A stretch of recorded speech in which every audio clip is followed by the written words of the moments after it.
تو تصفیہ قلب، قلب کو صاف کرنا، قلب پر جو زنگ آ گیا ہے، قلب کے اوپر غبار آ گیا ہے. اسی لیے ہمارے اردو میں بھی فارسی میں بھی آئینہ قلب، دل کو ایک آئینے سے تشبیہ دی گئی ہے. اور ابھی آپ پڑھ چکے ہیں سورہ نور میں، مثل نورہ کمشکات فیہا مصباح، المصباح فی زجاجہ، ایک شیشہ ہے، اس شیشے کے اندر وہ جو دیا ہے وہ شیشے میں رکھا ہوا، وہ آئینہ قلب ہے. اس کے اندر وہ روح ہے، اس روح میں وہ معرفت خداوندی اور محبت خداوندی موجود ہے.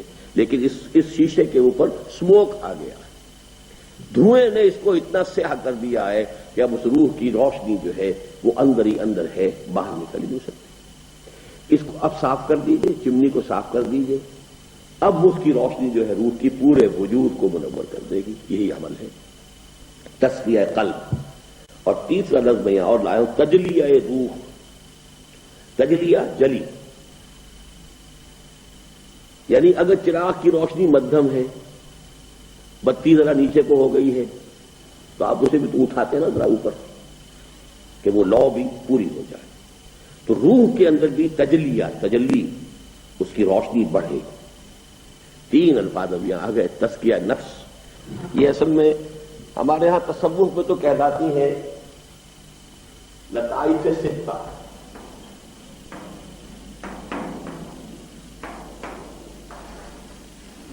میں اس کا قائل نہیں ہوں، میں لطائف ثلاثہ کا قائل ہوں.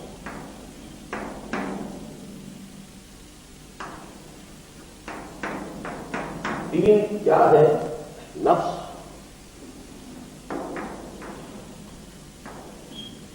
قلب، روح. اور عجیب بات یہ ہے، اور یہ انشاءاللہ ایک اور مضمون جب ہم پڑھیں گے تو زیادہ تفصیلی بحث ہوگی. میں فرائڈ کا بہت قائل ہوں of his acuity of vision, observation, acuity of observation. اس نے بھی نفس انسانی کے تین لیول آئیڈینٹیفائی کیے. سب سے نیچے والے کو وہ کیا کہتا ہے؟ اڈ اور لیبیڈو. اس کے اوپر ایگو، پھر اس کے اوپر سپر ایگو. یعنی یہ مشاہدہ کر لینا بہت بڑی بات ہے کہ انسان کی معنوی شخصیت کے تین لیولز ہیں. اگرچہ اڈ اور لیبیڈو کو تو ہر انسان سمجھ سکتا ہے، یہ حیوانی تھا، اس کے سارے حیوانیت کا جو خلاصہ ہے وہ یہ نفس ہے. پھر ایگو، پھر سپر ایگو. تو صرف تین کی تقسیم کے اعتبار سے میں اس کا بہت قائل ہوں.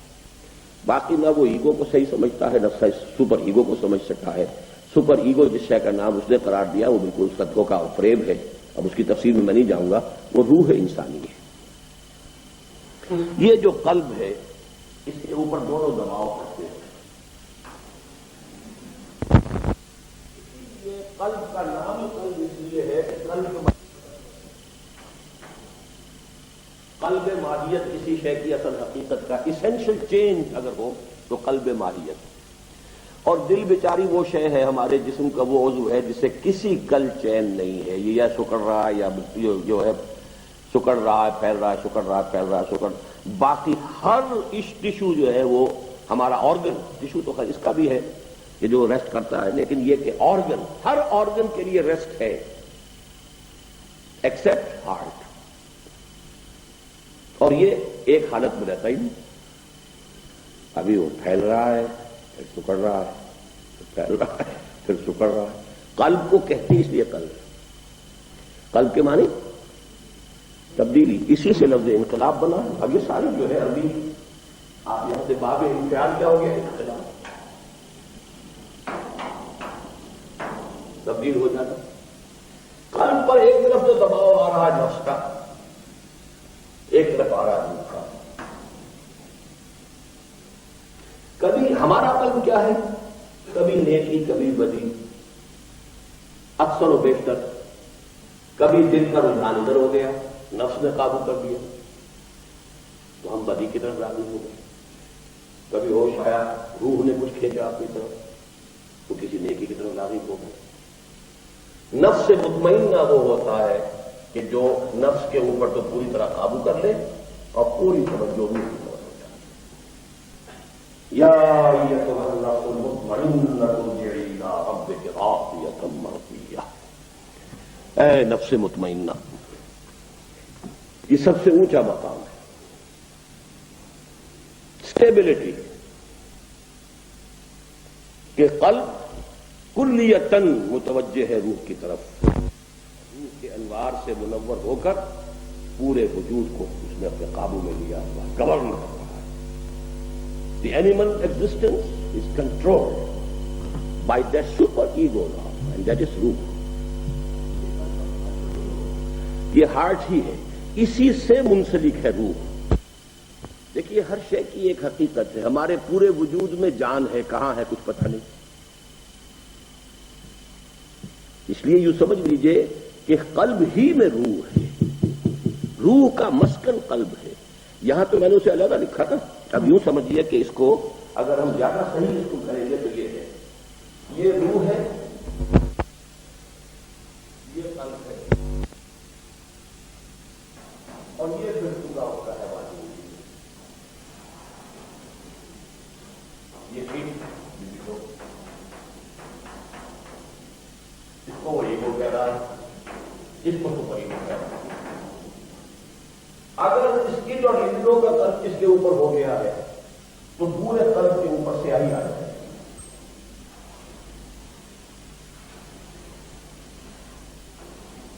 روح کے انوار اندر بند ہو گئے. اسی لیے میں کہا کرتا ہوں کہ پھر انسان چلتا پھرتا مقبرہ یا تعزیہ بن جاتا ہے. اس کے قلب میں روح مر چکی، دفن ہو چکی، اس کی کوئی روشنی باہر نہیں آ رہی. حضور نے اس کو بڑی پیاری انداز میں بتایا ہے کہ انسان جب گناہ کرتا ہے تو اس کے دل پر ایک داغ پڑ جاتا ہے، سیاہ دبا. توبہ کرتا ہے صاف ہو جاتا ہے. لیکن فرض کیجیے گناہ گناہ پھر گناہ پھر گناہ پھر گناہ، دبے پڑتے پڑتے وہ دل یوں بند ہو جاتا ہے. یوں آپ نے مٹھی بند کی، دل اس طرح بند. اب یہ قبر ہے جس میں روح دفن ہو گئی، تو تم انہیں زندہ سمجھتے ہو؟ زندہ نہیں ہے. اے نبی آپ سمجھتے یہ زندہ ہے جن سے آپ باتیں کر رہے ہیں؟ نہیں، زندہ نہیں ہے. آپ سمجھتے یہ سنتے؟ نہیں سنتے. یہ صرف حیوانی طور پر سننا سن رہے ہیں، دل تو بڑھ چکا ہے. مجھے یہ ڈر ہے دل زندہ تو نہ مر جائے کہ زندگانی عبارت ہے تیرے جینے سے. بڑا پیارا شعر ہے. ایک ہمارا مادی وجود ہے، حیوانی وجود ہے، زندہ چل رہے ہیں، پھر رہے ہیں، انسان ہیں، گھوڑے کی طرح دوڑ رہے ہیں، بھاگ رہے ہیں. مجھے یہ ڈر ہے دل زندہ تو نہ مر جائے کہ زندگانی عبارت ہے تیرے جینے سے. اگر قلب ہے، چنانچہ سورہ قاف میں الفاظ ہے لمن کان لہو قلب، جس کا دل ہے. ویسے تو دل سب کا ہے. ابو جہل کا بھی دل تھا، پمپ تو کرنے کے لیے موجود تھا اس کے دل میں، یہ اس کے جسم کے اندر خون کو پمپ کرنے والا، اس کے اندر کی حقیقت مر چکی تھی. تو اب اگر یہ اوپر سیاہی آ گئی ہے تو اب یہ پورا انسان جو ہے یہ گویا کہ اب حیوان بن گیا. لیکن اگر یہ صاف ہو گیا ہے تو روح کی روشنی جو ہے وہ پورے وجود کو منور کر رہی ہے.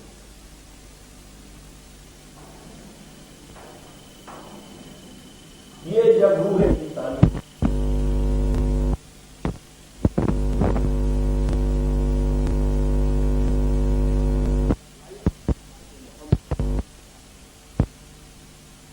اسی لیے ہم کہہ سکتے ہیں کہ آپ نور مجسم تھے، اس اعتبار سے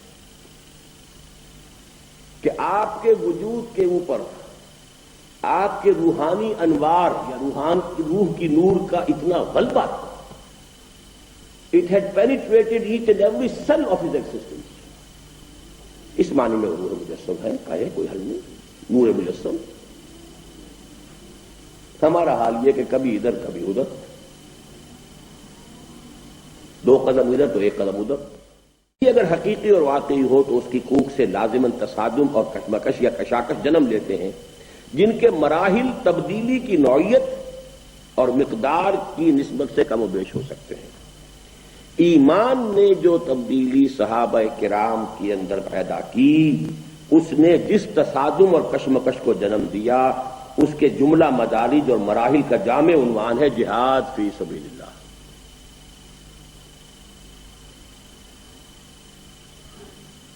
آپ کی تبدیلی ہوئی، کشاکش ہو گئی، تب تبدیلی تصادم ہوا، اس تصادم کا نام ہے جہاد فی سبیل اللہ۔ یہاں چونکہ ابھی آپ کی ہم بحث بعد میں آئے گی، جو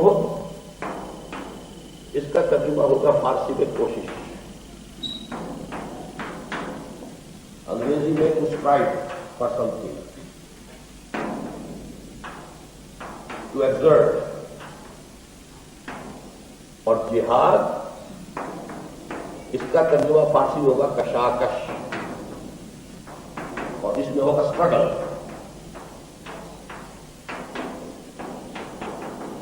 اسٹرگل کے ساتھ ہمیشہ اگینسٹ آتا ہے، اور ان کے ساتھ فار آتا ہے، اسٹرائیو فار سم تھنگ۔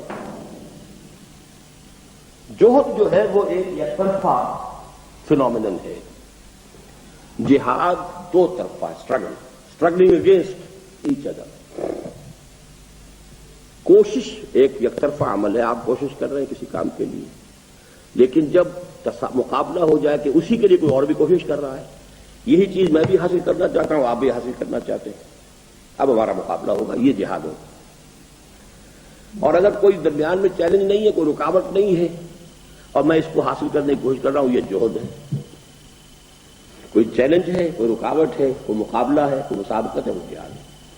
تو اب چونکہ تبدیلی ماحول کے اندر آپ تھے، ان کی سوچ تھی، ان کے نظریات تھے، ان کے عقائد تھے، ان کی ایمبیشن تھی، اس کو بھی صاف کر دو، ان کی ویلیوز تھیں، اب آپ کی ویلیوز اور ہیں، آپ کی کچھ اور ہی آرزویں ہیں، کچھ اور ہی امنگیں ہیں، کچھ اور ہی کرنا چاہتے ہیں، نظریات اور ہو گئے، لہذا ایک تصادم اس کے ساتھ ہونا لازم ہے۔ اس تصادم کے مراحل کو اب نوٹ کیجیے۔ اس تصادم اور کشمکش کا اولین ظہور انسانوں کی اپنی شخصیت کے داخلی میدان کارزار میں ہوا۔ یہ بات جو کہ میں نے آج وہ بنایا تھا، دوبارہ اگر میں بناؤں گا وقت لگ جائے گا۔ دیکھیے، آپ کے اندر یہ روح تھی، یہ قلب ہے، اور یہ طرح کا بہت بڑا حیوانی ہے۔ اب تک تو یہ حیوانی وجود آپ کے اوپر قابض تھا، جو تقاضا ہے، جو مطالبہ ہے، جو خواہش ہے، پوری کیجیے۔ اب یہاں آ گیا ایمان،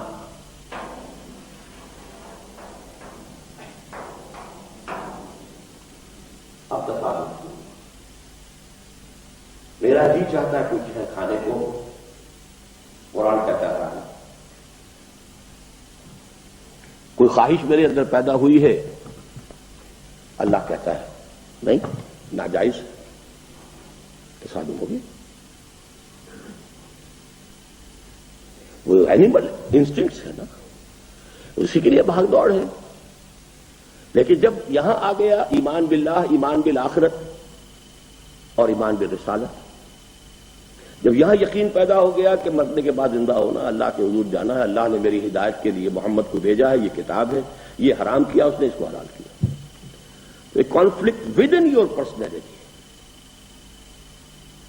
یہ کشاکش ابھی آپ کی شخصیت سے باہر نہیں، ماحول سے باہر نہیں ہے، وہ تو بعد میں آئے گی، within your own personality. اس تصادم اور کشمکش کا اولین ظہور انسانوں کی اپنی شخصیت کے داخلی میدان کارزار میں ہوتا ہے۔ ایک تصادم میں خیر و شر میرے اندر ہر وقت چل رہا ہے، آپ کے اندر ہر وقت چل رہا ہے۔ یہی وجہ ہے کہ مجاہدہ مع النفس کو افضل الجہاد قرار دیا ہے۔ حدیث نیچے دے رکھی ہے، حضور سے دریافت کیا گیا، ای الجہاد افضل یا رسول اللہ، اللہ کے رسول سب سے افضل جہاد کون سا ہے؟ فرمایا تجاہد نفسک فی طاعت اللہ، سب سے افضل جہاد یہ کہ اپنے نفس کے ساتھ جہاد کرو، اسے دباؤ، اس کی لگامیں کھینچو، اسے اللہ کا مطیع بناؤ۔ ایک اور حدیث کے الفاظ ہیں، المجاہد من جاہد نفسہ، اصل مجاہد تو وہ ہے جو اپنے نفس کے ساتھ جہاد کرتا ہے۔ نفس کو کہ منہ زور گھوڑوں کو زیر کیا نہیں اور چلیں اللہ کے دشمنوں سے لڑنے کی، کلاشن کو ہاتھ میں لے لیے، ہینڈ گرینیڈ چلانا سیکھ لیا، جہاد فی سبیل اللہ ہو رہا ہے، نتیجہ کیا نکلے گا؟ وہی جو نکل رہا ہے، 15 لاکھ جانیں افغانستان میں دی جا چکی ہیں، یہی کہتے ہیں لوگ. To what use? یہ ہے سارا فساد. اول جہاد یہ ہے، پہلا جہاد یہ ہے نفس کو زیر کرو. فرعون نے کہا تھا مصر کی حکومت میری ہے، الیس لی ملک مصر، کیا مصر کی بادشاہی میری نہیں ہے؟ میرا اختیار چلے گا، میری مرضی چلے. میں نہیں جانتا کون یہ موسیٰ آ گیا، کوئی اللہ ہے، کوئی اس کی شریعت ہے، کوئی قانون ہے. آئی نو آف نو ادر رب ایکسپٹ مائی سیلف. میں مالک ہوں. تو میرا نفس بھی یہی کہتا ہے کہ یہ وجود جو ہے یہ میرا ہے، یا میرا حکم چلے گا. میں چاہتا ہوں provide me with this thing, you have to do it. On the monarch, on the ruler. نفس ماں ہم کم طرف فرعون. لیکن اون، یہ اون جو ہے مدد کو کہتے ہیں نا، اون. استعانت اسی سے بنا ہے، نستعین اون سے بنا نا. اون ہمارے ہاں اردو میں یا پنجابی میں کہتے ہیں مدد. مدد آ گئی ہے، مطلب یہ کہ آپ کوئی کاروبار، وہ کوئی مکان تعمیر کرنا، مدد آ گئی ہے. جو لوگ ہاتھ بٹائیں گے تو اس کی تعمیر کریں گے. لاؤ لشکر کے لیے بھی مدد کا لفظ ہے. اس کا اون بھی تھا، اس کے لاؤ لشکر تھے، لہذا اس نے منہ سے بھی کہہ دیا انا ربکم الاعلی. میں فقیر آدمی ہوں، میرے پاس تو کوئی مدد نہیں ہے، کوئی لشکر نہیں ہے، لہذا میں منہ سے تو نہیں کہہ سکتا، لیکن اندر میرا دل یہی کہہ رہا ہے. میرا نفس جو ہے وہ دعوے دار اسی بات کا ہے. لیکن اون اس کے لیے، غریب کے لیے چونکہ کوئی مدد نہیں ہے لہذا چپ ہے. زبان سے نہیں کہتا انا ربکم الاعلی، لیکن میرے اندر میرا نفس دعویٰ وہی کرتا ہے جو فرعون نے کیا تھا مصر میں. نفس ما ہم کم طرف فرعون نیست، لیکن اون